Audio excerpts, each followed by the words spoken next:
go live action. Did this do it? Hey, y'all.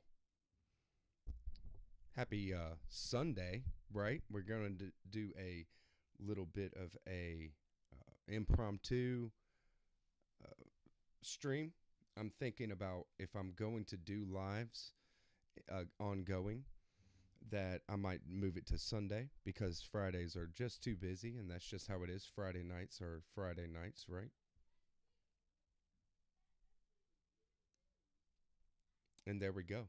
Okay, we are live. That's right. We are live. Happy Sunday, y'all. Yep. Sorry for missing out on you guys for so long. It's just been like really the busiest season of my life, right? Hey, Conrob. Happy Sunday, bud.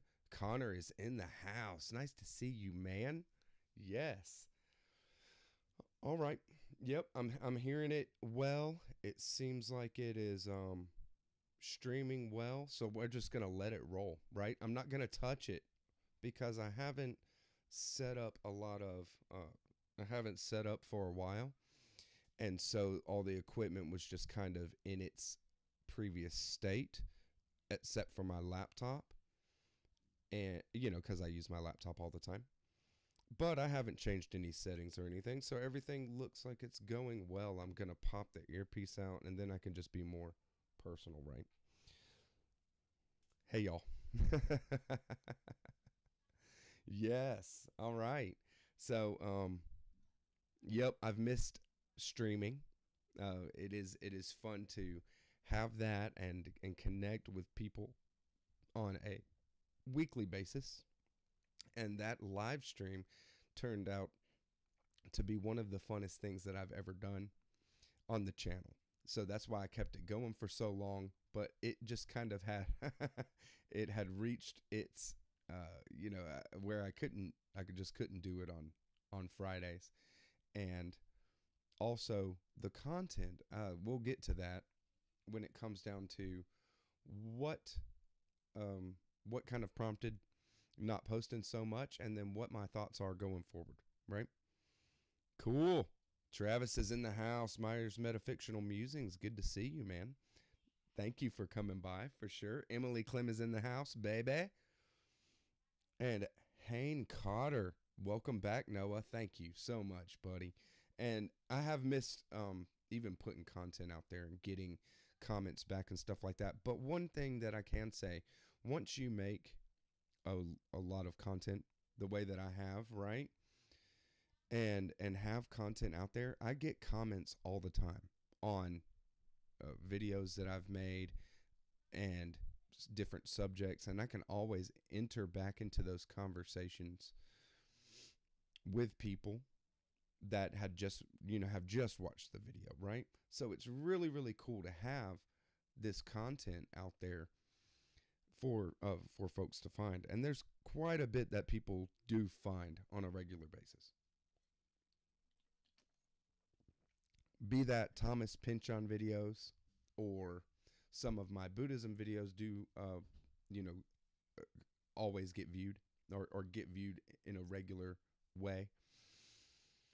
And there's just, some of my Alan Moore Jerusalem videos get viewed regularly, things like that. So I can always enter back into those conversations. And that being said, there's quite a bit of content on my channel that just is completely dead. Doesn't get any kind of viewership. Some of these things are past live videos. So even though there's just like a ton of book talk and different interesting book exploration in my live content, I think I'm going to cull that playlist quite a bit. If the video is not on, something specific, I'm going to cull it. And the same goes for tag videos.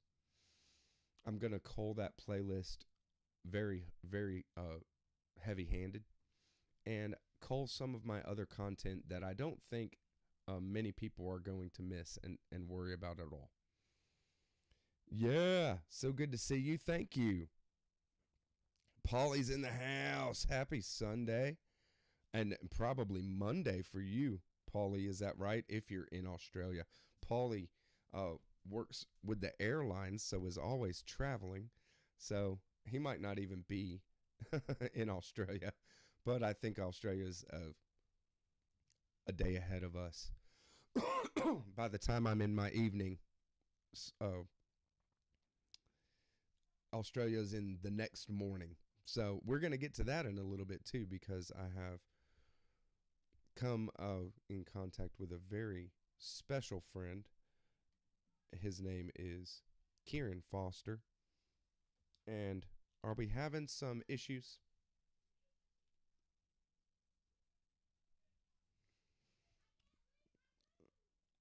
Yeah, I do see like a little bit of issues, maybe with some lag on the video, but we're just going to go through. As long as the audio is fine, then we'll be cool. Clayton is in the house. Very cool. Nice to see you too, Clayton. Happy Sunday. And yeah, um, Clayton is one of those special people. Somebody that I've met in real life, and we've done some book hunting and all this kind of thing. And there's been a couple of really cool meetups that have happened since um, my pullback from creating content. So let's just get into some books, right? We've already started the stream pretty well. I think we're, you know, 5 minutes in, maybe something like that. So let's go ahead and talk some books. So since creating content, I have read quite a bit. And some of the fiction that I read is David Vardaman's short stories. This is from Corona Samizdat Press. The newest collection of short stories from David Vardaman. Um, it's awesome. David Vardaman is a wonderful, wonderful writer. And the publisher of Corona Samizdat, headed by Rick Harsh, Rick himself said that Easter in here is perhaps the most perfect short story ever. And, I had to read it at that point, right? To think of books, happy Sunday. Good to see you. Thanks for coming by. So that prompted me just to get started with this suggestion diabolique, something like that. There's my feeble southern attempt at a French accent, right? And very powerful, very unexpected. David Vardaman is like a master of the unexpected.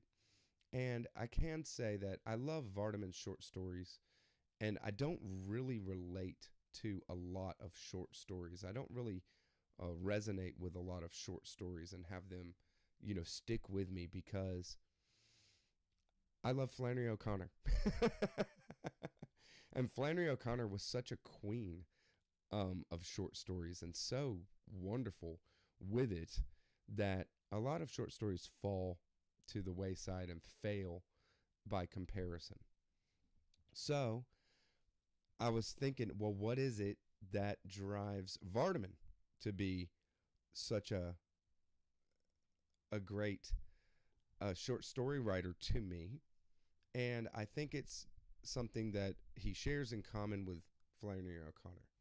And it's that the short story has one direction, like an arrow, and it is constantly, you start off meeting different characters, and you have the scene, and you have things that are going on, and everything, whether you don't know it, at first, but everything in the short story is pointing towards one specific thing. One thing happening, one jut that the author is trying to um, execute and convey. Flannery and Carver, yeah, are some of my favorite short story writers. I got to read some more Carver. I do have a short story collection, Raymond Carver, on the shelf. So I will be getting into it. I haven't read any. So that kind of thing is seen in hindsight when you read a short story. In hindsight, you see that everything was pointing towards the one thing. For example, use something that everybody's read pretty much. A Good Man is Hard to Find, right? By Flannery O'Connor. Everything in that story is pointing to the climax, the end of that story. And when it happens, it is immensely powerful and has so much support that then she can, from the start of this climactic ending, kind of start, or she can already begin commenting on it and exploring it deeply, even symbolically, because everything has supported it. You know, it's a masterful kind of thing, and David Vardaman is a master, a complete master of that short story form. Next, from Corona Samizdat, one of my next fiction reads is going to be Mark Nash's Death of the Author in Triplicate. Mark Nash is a content creator as well, author, booktuber, and I've heard nothing but amazing things about this work. Very smartly written. Can't wait. Going to be my first experience with Mark Nash. I got it in my last Corona Samizdat order and haven't gotten to it yet. How come, right? Honestly, I've gotten out of reading a lot of fiction. So we're going to get to some pretty wild territory pretty quickly. But let's just keep it with the meetups first, you know what I mean? But still, moving away from the fiction. Thank you, Gorvidal. Nice to see you too, for sure. Happy Sunday. And yeah, we got another little live going here, and maybe we'll pick it up on Sundays. Sundays are going to be a lot easier to make it happen than a Friday, that's for sure. So I got this one for my birthday. My birthday is in September. So I had gotten this and I have thumbed through it and read portions of it, but it is okay. Let's turn it up a bit. Thank you. How is that? Is that better? And you let me know if it's too loud, because I don't know how much louder I just made it by turning the volume up right there, right? If you will, just tell me. So what I got is Saving the Appearances by Owen Barfield. Owen Barfield is a member of the Inklings, or was a member of the Inklings. If you're not familiar, that is an Oxford writing group back in the day that comprised of numerous individuals, most notably, though, C.S. Lewis, J.R.R. Tolkien, and one of my favorite writers, Charles Williams. Charles Williams is amazing. Our volume is very low. I have my TV cranked to 50 to hear you. It's the same. Maybe it's on my end. Well, I do hear, or I do see the volume, coming through, and it does seem that I am able to change how loud it is. So, I'm going to let it ride unless it just really is kind of unbearable, right? Let me see. Let me pop my earbud back in. And then I can hear how it is. Okay. I hear it. I hear it pretty good. In my earbud, I hear it pretty good. I don't want it blasting. It will clip out. This microphone will clip out if I turn it up too much. But it's not in the red. So, also, let me make sure. Okay. Maybe that is better because I turned it up all the way on my computer, which was OBS. Cool. William Gass in the house. That's what I'm talking about. See, we got authors coming by, you know. And so saving the appearances, I'll just give you the back because this is a kind of a theological treatise. You'll see that, of course, C.S. Lewis, Charles Williams, and Tolkien were very interested in theology, mythology, and also just like human nature, what the mind does, consciousness. Um, Charles Williams has his own really awesome, brand of occultism in his books. Mine is fine. I'm on headphones. Paulie, that's the way to go. Always. Use an earbud, use a headphone. You know. Um and I'll just give you the back here. Saving the appearances is about the world as we see it and the world as it is. It is about God, human nature, and consciousness. The best known of numerous books by the British sage, who C.S. Lewis called the wisest and best of my unofficial teachers. It draws on sources from mythology, philosophy, history, literature, theology, and science to chronicle the evolution of human thought from Moses to Aristotle to Galileo to John Keats. Barfield urges his readers to do away with the assumption that the relationship between people and their environment is static. He dares us to end our exploration of the natural world and to acknowledge, even revel in our participation in the dynamic, diurnal creative process. So it is like, consciousness is the primal thing, right? The consciousness is most primal. And the ways that that consciousness manifests is life, and what all life ends up being, right? The Wicker Man, right?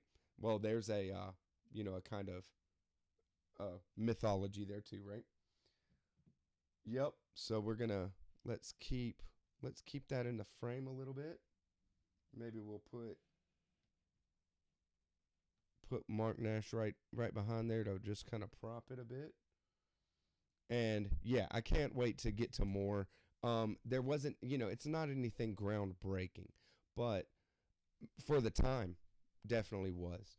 Uh, where we are in kind of consciousness studies, people that are interested in consciousness and kind of follow a hermetic philosophy or some of this, perennial philosophy, as Aldous Huxley put it.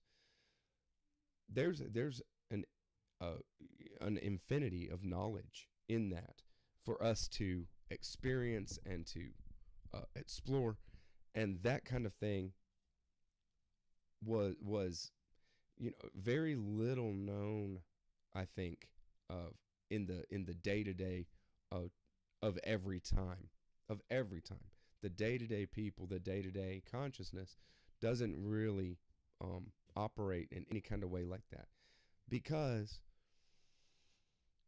if consciousness is primal, is the most primal aspect, then everything you think is creating more. Is, we would never, this negative self-talk, something like self-talk, that's your most valuable tool. You know what I mean? The self-talk that you have, internal monologue, is your most precious tool for directing your life the way that you want it to be.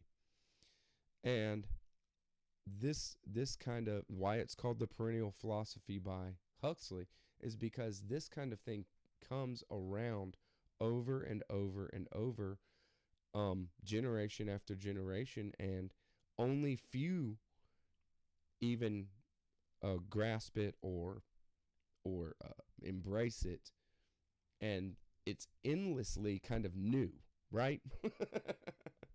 The newest, most ancient philosophical position. So, if you know anything about my channel and what I'm really into, this is that kind of thing is my jam, but I've been doing it for a long, long time. Been into exploring these things and reading different writers. So honestly, I don't expect to get a lot from the Owen Barfield. Maybe just fun and interesting to see where things were at that time, right? Like in England in the 30s and 40s, right? Or 50s, right? Something like that. I don't know. But from what I see, it's pretty cool. It's interesting, and it is that. It's a survey how it presents itself. Now, as a survey, it's building something, right? And I haven't read the end, where it what it gets to, what kind of claims it makes, what kind of big ideas it's exploring, things like that. So, the next one I'm going to show is something that I've been reading off and on. This is not a story, another nonfiction. So I got this one at the same time that I got Owen Barfield's Saving the Appearances, and this was just one of the most beautiful, awesome things that I've ever received. It was again for my birthday, and I'll say that I've been looking for this book for a long, long time, and it might not look like much, right? What do we have here? The Collected Works of Chunel. Chunel was a Korean Buddhist monk and is called the Korean approach to Zen. Chunel was perhaps the most highly lauded of these Buddhist Zen monks that popularized, what is more pointedly Korean Buddhism, which is a very intellectual Zen, an intellectual Buddhism that is very mind oriented, and the questions and answers it are very mentally oriented. And this gives a biography, a life of Chunel, for 20 or 30 pages, and then Chunel's thought, an overview of his kind of synthesis with the Chan school. Chan is early Zen. Chan is what Buddhism, what is known today as Zen, was called in China, and throughout the Asian world there. And Chunel's thought is this kind of idea of there's an idea in Zen Buddhism of gradual and sudden enlightenment, that actually somebody can be uniquely disposed towards enlightenment, that if a teacher comes along that is like a Buddha, somebody very, very highly progressed on a spiritual path and knows how to teach other beings exactly where they are and the way that they according to their own mentality, that being can enlighten the disciple, like that, with a smack, right? I mean, in Zen, it's like this, a Zen teacher will be asked a question and maybe yell in the face of the disciple, something like that, and break the thought process, and it, the idea being that disciple's current mentality was just ripe for this kind of response, a certain type of response that then is a catalyst for a realization that could never have been anticipated, and something that breaks open the head, right? Breaks open the paradigm that the mind is operating in, and it's what Chunel explores with it is if this thing is possible, and this kind of he was a very enlightened teacher. I wouldn't say he's enlightened like a Buddha or something like this, but definitely very, very far in understanding, right? And being able to elucidate the understanding that he has for many, many other beings. This kind of thing.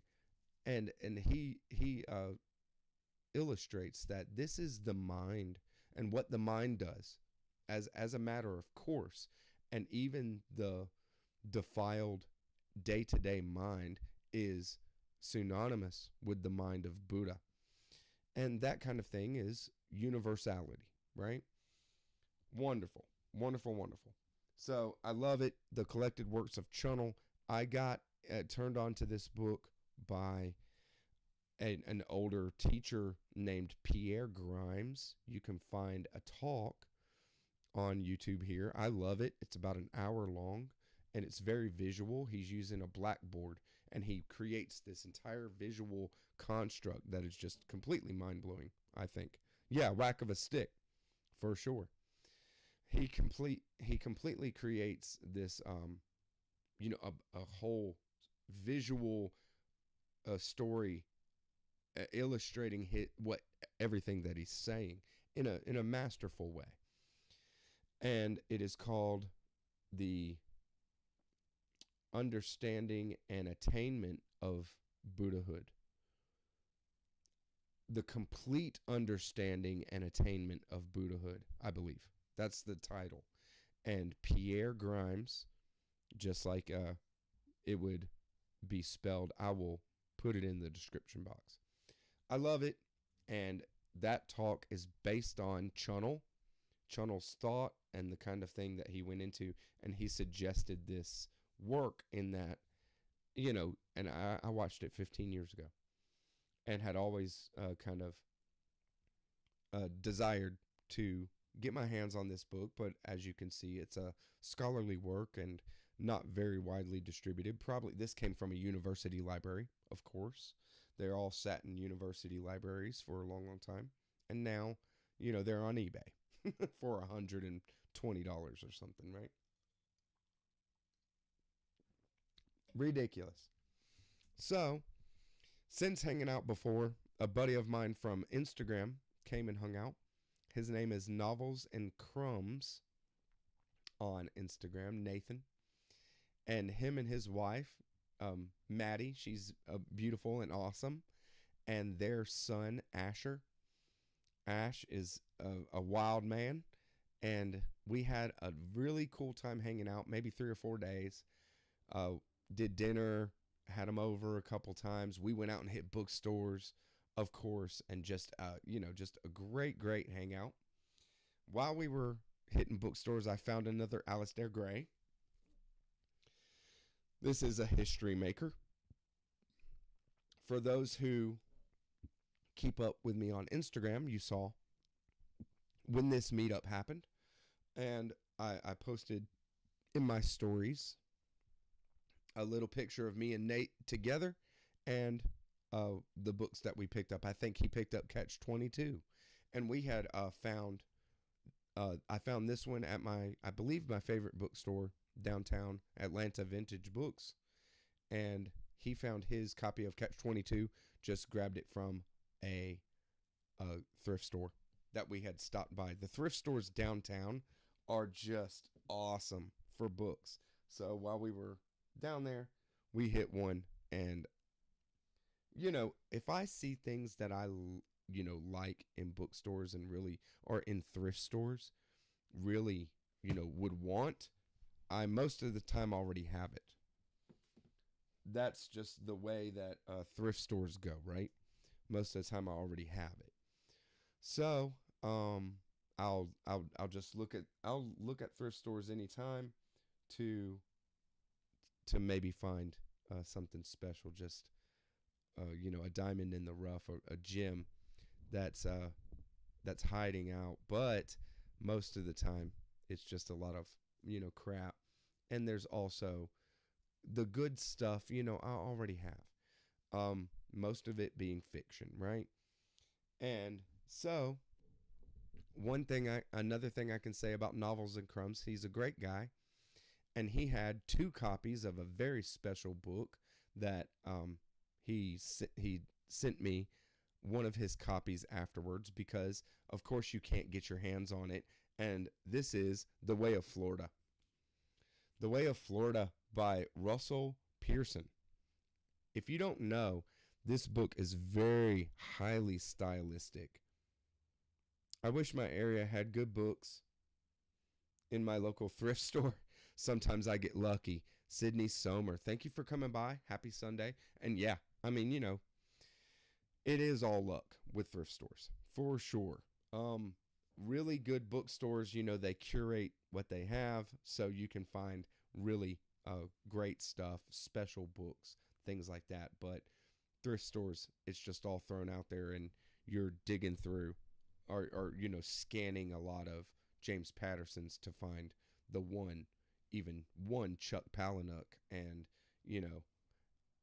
the odds of finding anything but a Penguin Black Spine of Dostoevsky, or even a Barnes and Noble edition at best, right? So he sent me The Way of Florida here. This is Little Island Press put this out, and it's, if you know, then you know. I mean, you can't get your hands on this book. Why would you publish something and acclaim it so high, and then the run be so limited that nobody can get their hands on it, right? So I was interested. Paperbird did a video on this for a while. Leaf by Leaf did a video on this years ago, and still, I mean, I'm just not gonna buy pony up over $100 for a fiction work that I've never, that who knows if I'm gonna really resonate with it or whatever. So he sent it to me. I'm eternally grateful. I have started reading it. This is a mock of the first Spanish explorations to America over here in North America, and told in kind of diary entries, right? Where they're not really dated, but they are in a chronological order, right? And they're very, like I said, it's highly stylized. The way that the writing is the main character is really just writing in his diary, right? What really strikes me with this kind of thing is, I don't really resonate with the way that there will be a writer who creates a nomenclature and writes in such a way as to be far less learned than they are, in a way, right? And just be only the culture that they're getting across comes out in the words, right? And you could go back, to maybe Flannery O'Connor as an example of this kind of thing, how it happens naturally. And Flannery O'Connor transcends the simply southern writer box, because the storytelling is actually so masterful. And we have a writer who is kind of flexing, but it feels like in an egoic way, by saying, look, I can invent my own idiom and way that these expressions are going to be used, and you as a reader just have to get on the level with what I'm getting across. When that kind of thing happens with an author anyways. It happens with every author anyways, because they are their own person. So when it's contrived like that, it really kind of rubs me the wrong way, just to tell you the truth. So within the way of Florida, it is like that, where it kind of rubbed me the wrong way, where I'm just kind of like, it's like ultimate pretentiousness. And it just, that kind of pretentiousness hits me, more than a David Foster Wallace or a James Joyce kind of pretentiousness of being smart, and just kind of trying to flex what you can do with your own creativity. And even Danielewski is another. Mark Danielewski's House of Leaves, right? Strike people as pretentious, and it definitely is. I'm not, kind of taking away that would fit. It definitely fits. But it is more exact for something like this, right?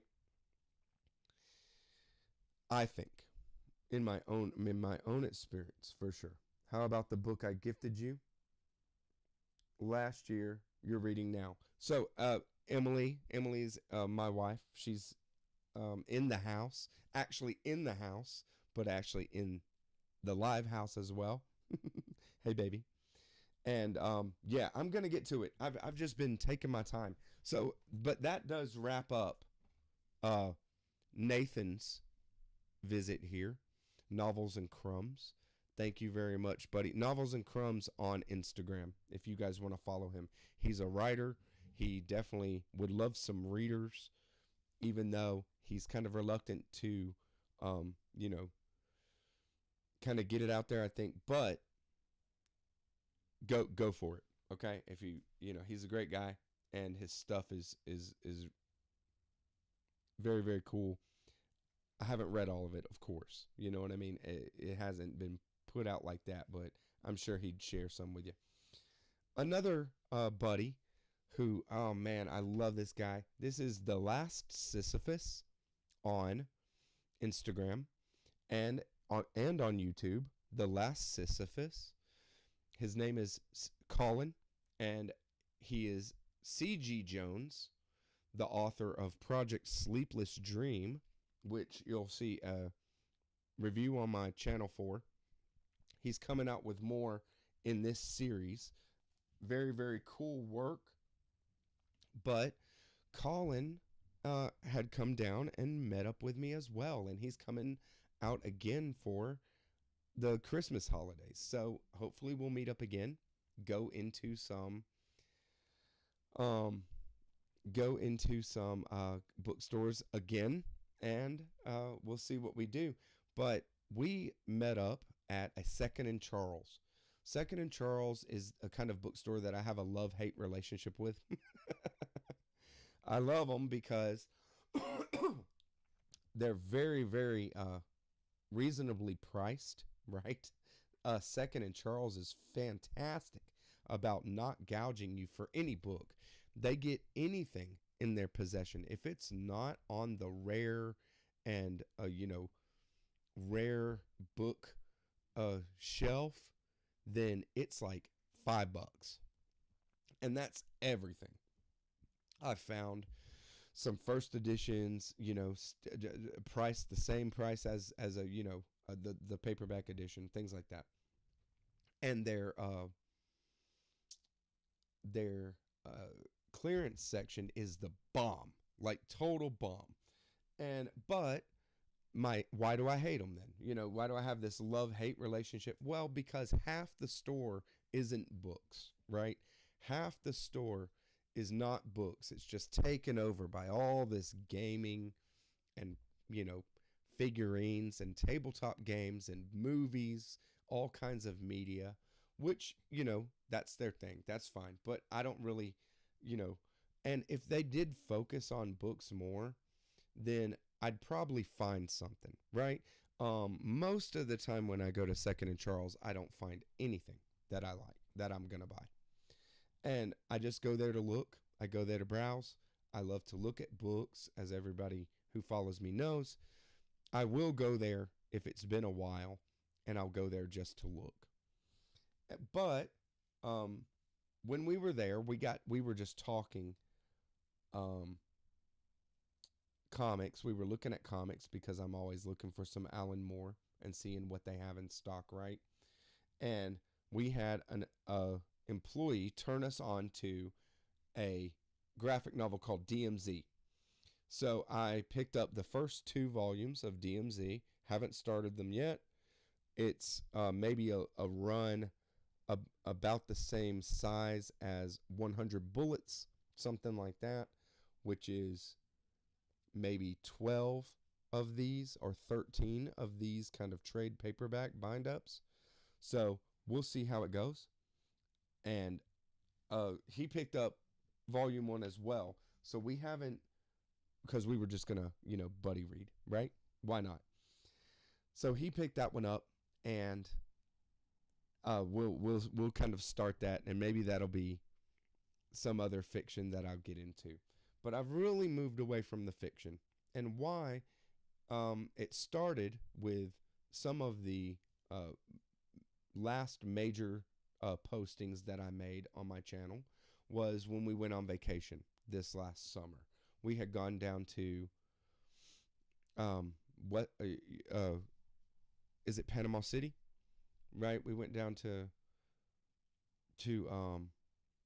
Florida, and we went to a bookstore when we were out there, and I got my hands on a very cool book. This is The Precious Treasury of the Fundamental Nature by Long Chenpa.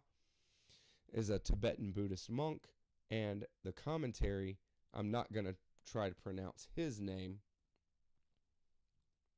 I'll just put it right there so you can read it.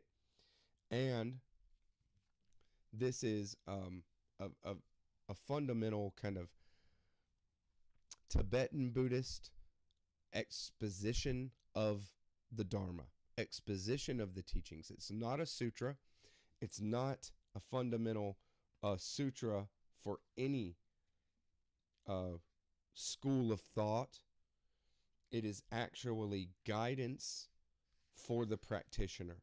So this kind of thing, I like it, but I really sit and resonate with the sutras themselves, the sacred texts themselves. And I've read that kind of stuff my whole life, and reading something like this, the commentary, or not a commentary, but an exposition of what the sutras say about reality and about your place as a human being in reality. That kind of thing I do myself, and just I want to explore it, and this is to make it more accessible for a practitioner, to push them even further in their realizations. And I don't pretend to understand what is in here fully, right? What I mean to say is that I resonate more with reading sutra itself and then gaining depth of knowledge and understanding through sutra study, rather than exposition of ideas and teachings that deepen understanding, right? It has its place. This definitely has its place. I love this book. I definitely have gotten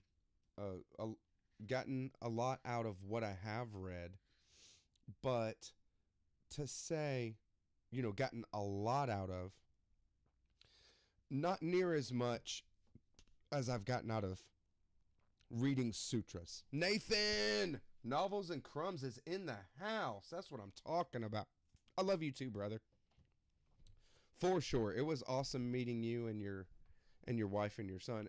And I called you out earlier, and I've talked all about you already, right? You can see your I have the Alistair Gray laying down right here. So I already went through our meetup, and you can go back and if you missed it, but I'm so glad you're here, brother. It was awesome meeting up with you guys. And so the precious treasury of the fundamental nature kicked me back into nonfiction reading, kicked me back into reading spiritual texts, and I haven't stopped. I've been reading that, and it's been tough. I said, I read the David Vardaman, things like this. I'm reading a little fiction here and there, right? But not a lot, and a lot of Buddhist sutra. And I want to do some more content on it for sure. But things like the Threefold Lotus Sutra, the Diamond Sutra, and uh, and others, they're on my channel. Things like that. But what I'm reading now is what my beautiful wife was talking about, the book that she gave me last year. And last year for Christmas, she gave me one of the most precious books that I own. I really hold it higher than pretty much anything else that I own. And I don't have the cover on it because I'm constantly, opening it and reading it and stuff. And it's a beast, right? This is the Flower Ornament Scripture, a translation of the Avatamsaka Sutra by Thomas Cleary. The Avatamsaka Sutra is more, I guess, literally translated as the array of Buddhas. So, the array of Buddhas is this is where the thumbnail for my live here came from. Now, this is that thumbnail is actually a temple, a Buddhist temple in Japan, in Kyoto. And in that temple, you'll see on either side of that hallway is just thousands of glass or crystal Buddhas on the wall, just lined up everywhere, and you just have all of it, right? And this sutra is known as the king of all sutras, simply because of its scope and its grandeur. And I couldn't wait to, kind of sink my teeth in, but I did not know what I was in for. I had no idea what I was in for, right?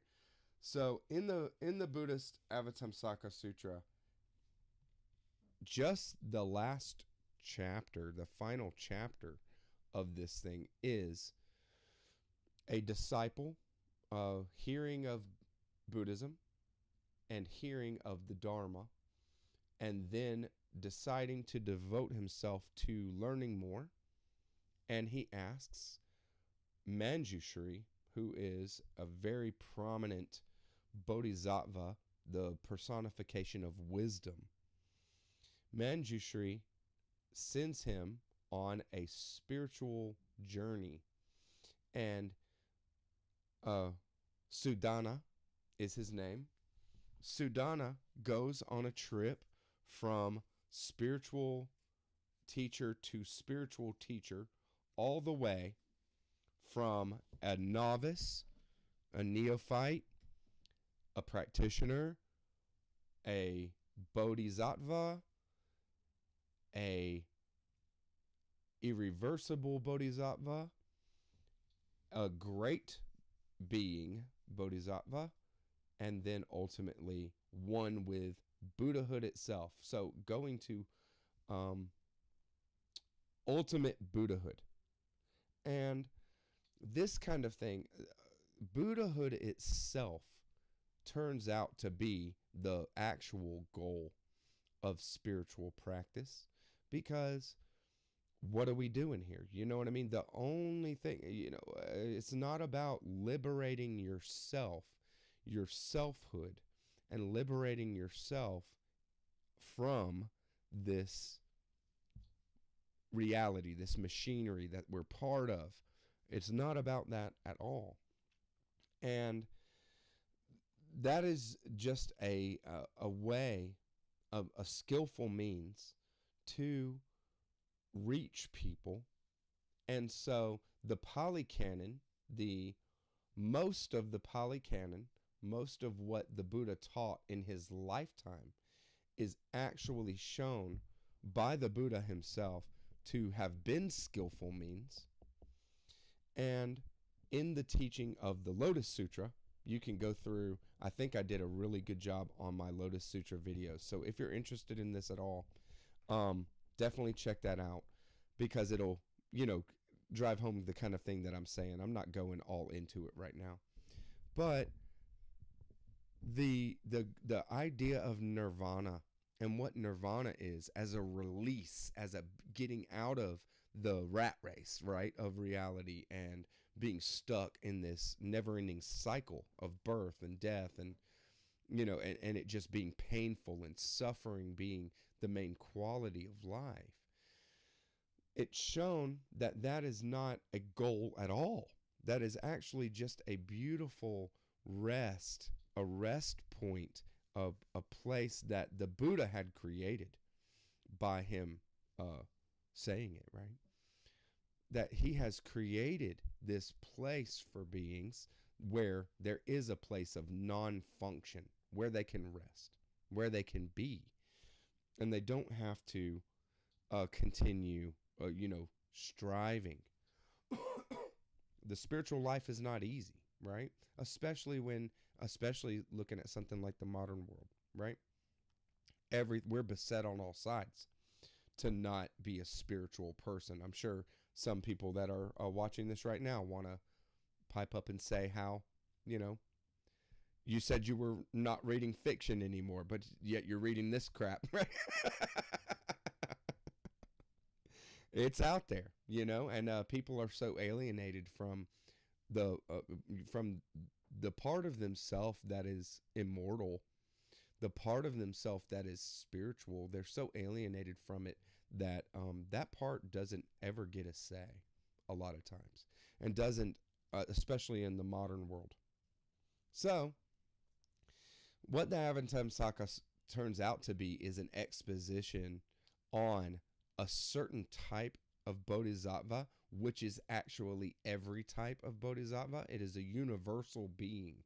It is a being that, like the primal consciousness itself, the one, the only, like the infinity itself, that is, you would call it God in a Western sense, right? This kind of thing that is absolute and unknowable, completely unknowable. The Bodhisattva, Samanta Bhadra. So his name is Universal Good. The Universal Good Bodhisattva is shown to be that every Bodhi being, every being that is actually intent on enlightenment at all, in any capacity, and even beings that are not consciously aware, but actually just engaging in humanitarian acts, that those beings are actually part of universal good anyways, because it's all good action, all good activity is what the activity of this Bodhi being is. And the universal good Bodhisattva is the relative, like a coin, two sides of the coin, right? There's the absolute, which is like an unknowable, untouchable God that is, no free will, can only be perfect, can only make the right decision, is the, reality at its fundamental nature that just drives, evolution, drives the spiritual, the cosmic evolution of this whole thing that we're in, right? And the Bodhisattva universal good is the relative, the flip side to that is the relative to that absolute, the relative nature that in any situation, right? The good, just to do good, is actually the only practice that there is, right? that there's actually a way to always do good, even in the most adverse situation. Um, and that kind of thing, it's just completely mind blowing. And of course, it's um, relayed in the grandest of terms. I mean, what a complete overwhelming, tidal wave this sutra is. And so I can't wait to make some content on this sutra. I think it's going to go perfect with the Buddhism playlist, just getting further and further. And if people are interested in this at all, go check out some of the Buddhism playlist. I'd love to engage in some conversation and know where people's heads are at and what you're interested in the comments to different videos, whatever. And even go farther, because this sutra here goes as far as I've ever gone in my mind, but also goes as far as I think is even possible to go. I mean, honestly, like as far as it is possible to go, because it is, there are Buddhist sutras on infinity. There are a number of Buddhist sutras that expound infinity itself, and they're mind blowing for sure. One of them is this Lotus Sutra here is part of a triple, three sutras. So when I say the White Lotus Sutra, actually I'm talking about the middle sutra here, which is translated here as the Sutra of the Lotus Flower of the Wonderful Law. But it's the White Lotus Sutra. But the first sutra is a very short sutra here, and is the Sutra of Innumerable Meanings. Innumerable meaning infinite, right? So it is a sutra on infinity. There's a sutra on infinity right there, and maybe could do some content on that one first. Maybe would be a good thing to do. Kind of ease into infinity, right? But that one is just amazing. And so what the flower ornament scripture, the Avatamsaka, really does is get to a pure enlightened state that is absolute, like all prevailing. And it does it by first tearing down any kind of boundaries between things, something like the Diamond Sutra. Watch that if you're interested in that aspect. That is an aspect of the perfection of wisdom. So the perfection of wisdom is exemplified by the Diamond Sutra itself. But also spiritual illumination. The disciple is being illuminated all the time and having these experiences, and more so towards the end of the journey, right? But having these experiences of nature, the nature of reality, as an infinite thing.